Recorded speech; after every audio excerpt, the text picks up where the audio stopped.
ఓ ఏమలేదా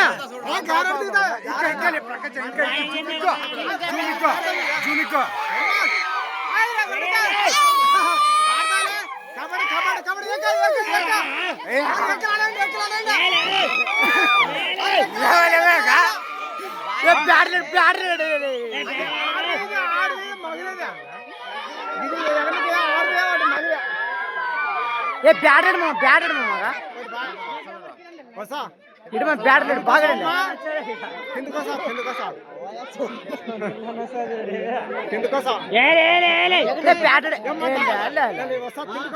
ఈ గుండె కోసం ఇప్పుడు